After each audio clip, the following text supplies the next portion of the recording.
So now we go on to plant reproduction. This will be the last lesson and it will be a bit long compared to the previous ones. But no worries, we'll go through this together.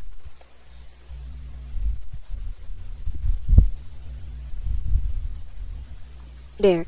So let's first discuss the alternation of generation, which refer to gametophyte and sporophyte. A gamete is a mature haploid male or female germ cell that is able to unite to form a zygote. Meanwhile, a spore is a minuate one-cell reproductive unit capable of giving rise to a new individual without sexual fusion. A gamete needs a male and female counterpart to form a zygote, while spore can give rise to a plant wholly by its own. Consider that it was able to transport to a place appropriate for living conditions. Keep in mind that gametes are always haploid, while spores are usually haploid.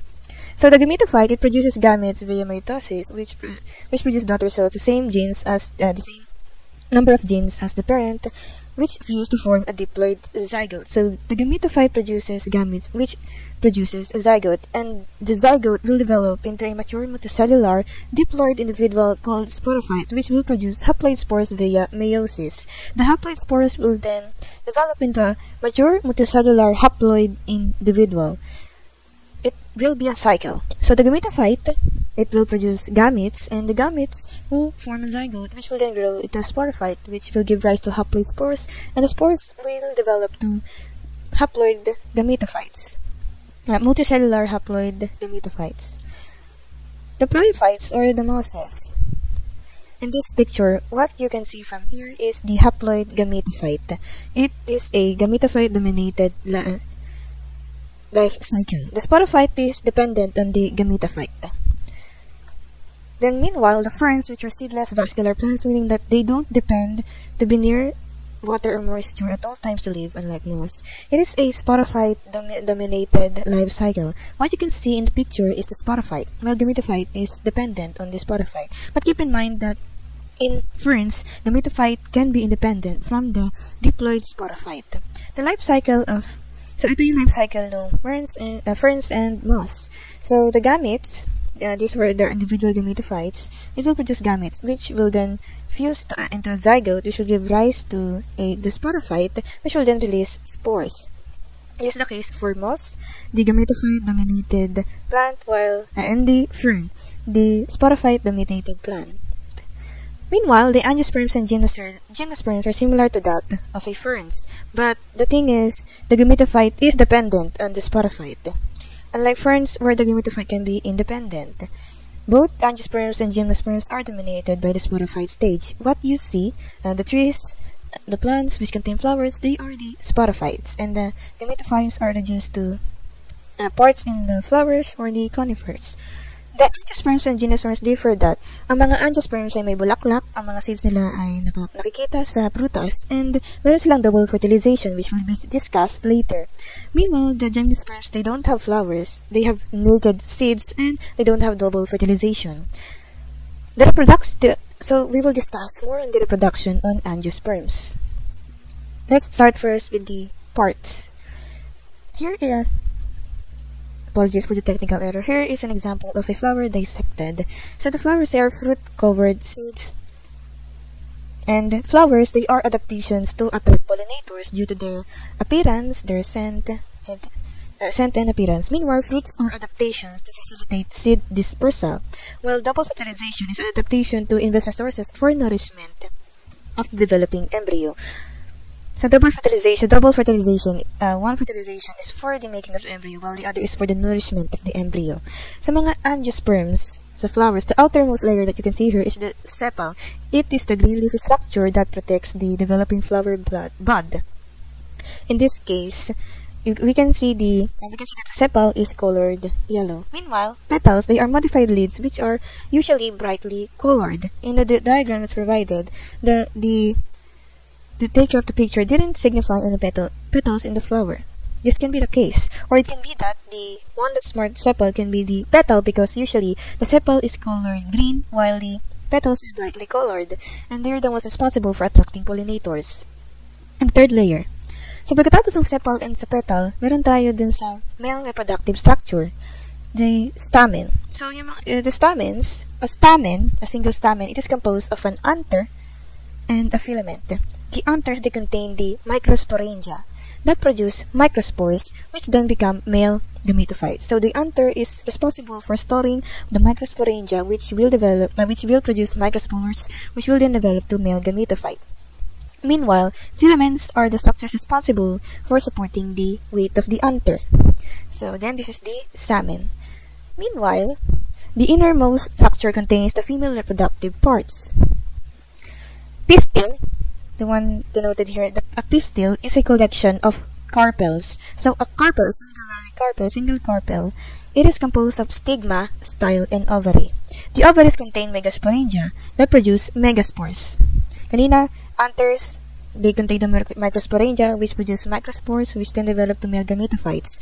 As for the ovaries, they contain megasporangia. So for the males, they are termed as micro, while for the females, they are termed as megasporangia, which produce megaspores and develop into female gametophytes. Meanwhile, stigma is the location where the pollen will enter the male gametophyte.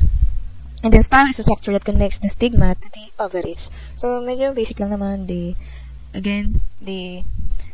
stamen, sepal, petal, stamen, then we have the anther, the filament that supports the anther, microsporangia, microspore, male gametophyte. Then the innermost, pistil, collection of carmens, and then the singular carpel. Pistil is a collection of carpels, and carpel is composed stigma, which is where the pollen will go through, and the style is what connects them. While the ovaries, they contain the megasporangia, which will produce the megaspores, which will then become female gametophytes. So for the pollen grain, pollen is the male gametophyte that produces sperms. It is located in both angio and gymi. So the pollen development occurs in microsporangium, remember, inside the anther. The microsporangia are pollen sacs in which the microspores develop into pollen grains. Then as a spore, the microspore is a haploid but derived from a diploid cell. Within the microsporangium, diploid microspore mother cell divides by meiosis to give rise to 4 haploid cells, each of which will ultimately form to be a pollen grain. Upon maturity, the microsporangia will burst, releasing pollen grains from anthers. So we have the microsporangia, which produce microspores. Again, 4 will live much like in animals. So for the mature pollen grains, they will contain 2 cells, the generative and the pollen tube cell. The generative cells contain within the larger pollen tube cell. When the pollen grain reaches stigma, it undergoes germination, which is not similar to seed germination. During pollen germination, the tube cell forms the pollen tube through the style to the bottom of the ovary. So yung sa 2 cells na yung pollen tube cell is responsible for making sure that the generative cell migrates through to enter ovary for fertilization. During transit inside the pollen tube, the generative cell will then divide ulit siya to form 2 male gametes. So this refers to the process of the double fertilization. So the pollen is an important adaptation in facilitating colonization of land by plants due to its protective covering that prevents dying. So the pollen, it allows angiosperms and gymnosperms to produce without the help of water, unlike mosses and ferns which need water for sperms to swim to the female gametophyte. So they evolve ways to reproduce and keep their species alive as long as possible with the use of pollen. Then we have the female gametophyte. The general development of the female gametophyte or embryo sac has 2 distinct phases. So, a single cell in a diploid megasporangium located within the ovules undergoes meiosis to produce 4 megaspores, similar to what the sperm does, the megaspore mother cell. So 4 gametes then, but this time only 1 survive, which is similar to what happens in animals. In the second phase, the surviving megaspore undergoes mitosis to produce an 8-nucleate, 7-cell female gametophyte. So sa una, 8 talaga yung cells, but 2 will form to produce dipolar nuclei. It will fuse together, forming a single diploid central cell. Then the central cell later fuses with the sperm to form the triploid endosperm, which will provide nourishment for the embryo. Then the true nuclear position, yun nandun sa micropyle, naka-indicate dyan sa diagram. This micropylar end, they will develop to two adjacent nuclei, which are the synergid cells, and the other will be the egg cell. So the synergid will help guide the pollen tube for successful fertilization. Meanwhile, on the opposite end, they are antipodals, which will also degenerate to provide nourishment, same as the polar nuclei, but polar nuclei is much more involved in the production of nourishment. So once the fertilization is complete, the diploid will develop into the embryo, and the fertilized ovule will form the other tissues of the seed. So that's it for our reproduction. The double fertilization that is leading to angiosperms, it refers to when we discussed earlier that there are two sperm cells that will rise out of the generative cell. It will divide into two male gametes, one for the fusion with the egg cell and one for the polar nuclei to develop the triploid endosperm, which will then provide nourishment along with the antipodals. So that's double fertilization. It ensures nourishment for the developing embryo. And now we move on to the other details that are interesting as well. In avoiding self-pollination, well, it's genetic diversity is beneficial for plants because genetic diversity, it allows them to survive and to adapt and to win in the evolution race. It is beneficial in changing environmental or stress conditions. So it's a must that self-pollination must be avoided between the plants of the same species. What is self-pollination? It's when the pollen from the anther is deposited on the stigma of the same flower or another flower on the same plant. So self-pollination refers to yung pollen dun sa magkapareho sa isang flower na nagkaroon ng development dun sa isang flower. Then, kapag two separate flowers are on the same plant, that's still considered as self-pollination. Meanwhile, cross-pollination is a transfer of pollen from the anther of one flower to the stigma of another on a different individual. So to avoid self-pollination, evolution has selected many ways to conduct the process. Maturity at different times. The pollen and the ovary mature at different times. Then differences in anther and the stigma length. This happens in the flowers to avoid the pollen from the anther to fall into the stigma. Location in different parts and plants. There are plants wherein the male and female flowers are located on different plants. Then we have the incompatibility genes where they prevent pollen from germinating into the stigma. Self-incompatibility. So if there is a rare case that despite the measures taken that the pollen from the anther of the same flower falls into the stigma, germination cannot take place due to the sterility gene. Then we have the pollination syndrome. Majority of pollinators are animals because they have a higher chance of transferring the pollen to appropriate places. So the plants that are pollinated by animals, they must either produce nectar or extra pollen that can be consumed by the animals. Some plant species are pollinated by wind and water, which are more alike to how ferns and mosses work. But for wind and water to be effective pollinators, the plants must produce massive quantities of pollen, because the chance that the pollen will land into the stigma of the right species is low when it comes to wind and water, but for animals it's higher. So the colored, highly scented flowers tend to be pollinated by bees, bubuyog, butterflies, moths, or flies. The false wild blue indigo is a highly scented flower, and it has bright colors as seen in the picture. Meanwhile, insects are active during the day and they are able to detect bright colors, and they have a strong sense of smell. Different smells attract different pollinators, with sweet smells attracting bees and butterflies, and rotting smells attracting insects. As you can see, the red trillium, the Trillium erectum, attracts insects. Many insect-pollinated flowers have additional color patterns in the UV range because there are colors that can be seen by the insects which can't be seen by humans. Then we have the white or pale-colored highly scented flowers, and they tend to be pollinated by moths and bats, which are active during sa gabi. So the light coloring, it makes them easier to see at night. And then the flowers in question tend to smell musky or fruity. And in addition, the flowers pollinated by bats are larger than the flowers pollinated by bats, which makes sense considering their sizes. Then we have the brightly colored, odorless flowers. This holds in contrast with the highly colored, highly scented flowers, which are pollinated by bees, butterflies, and insects. This is because birds cannot smell.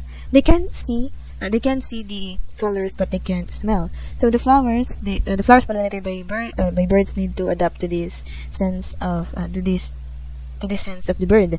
And the flowers that are pollinated by birds tend to have a curved tubular shape to accommodate their beaks. Meanwhile, small green petalous flowers tend to be pollinated by wind. As I said before, the wind-pollinated flowers, they don't produce nectar like others which are pollinated by animals, but they must produce excessive quantities of pollen. Gymnosperms, such as pines which don't have flowers, are also pollinated by wind. So, kung may nakikita kayo ng mga seeds na nakahiga, na maliliit kadalasan, those are examples of wind-pollinated flowers. And some aquatic plants, they are pollinated by water. Such as this, the Zostera marina, which are located underwater. So how about this seed dormancy and germination? So there are times that the seed enters a period of temporary development after fertilization. When there's a loss of up to 95% of the seed's water content, then the seed will enter a period of stasis or inactivity. So this type of dormancy, it can last for months, years, or even centuries. Once na ma-detect na ang conditions outside are appropriate for the growth, the signal is sent to initiate seed germination. But what are the factors that trigger this initiation? 1. The water, the drop of water, which indicate that there's a start of rainy season. 2. Specific wavelengths of light. Why? Because it indicates that there are favorable sun rays that will ideal for photosynthesis. In addition, this signifies that the plant is not that far buried deep in the soil. Sustained period of cold. It means that it is currently winter and it will be soon over. And for fire, it implies that the tall tree has burnt, which means less competition. And finally, scarification. Why? Because it means that the seed has entered an animal's stomach, which means that they are being transported to an appropriate location for growth. Then fruit and seed dispersal. This is iba to dun sa pollen. So for the fruit and seed dispersal, we have the propulsion dispersed fruits. Wait, let me find it. So, ayun. Yung napakita na pala kanina. So, the viola, the pensis, and violet. So, yung mga seeds na nakikita nyo dyan, they depend on the propulsion wherein they explode out of the plant. And the wind-dispersed fruits such as dandelion, they are lightweight and they may have wing or parachute-like appendages that allow them to be carried by the wind. So, they must be lightweight. Meanwhile, master-dispersed fruits should be light or buoyant, which allow them to float. And then, the animal-dispersed fruits such as watermelon or corn, they have tiny hooks so that they attach to passing animals, or very sweety or fatty so that they'll be eaten and deposited in a new location. So when you eat watermelon or corns, for the watermelon, the seeds are dispersed while in corns, they tend to be spread around. So when they are eaten by animals, there are a few of them left, which can then signify the growth of a new plant due to the dispersion of the fruits. So if you have any questions, feel free to message me via Facebook Messenger. Thank you. That will be all.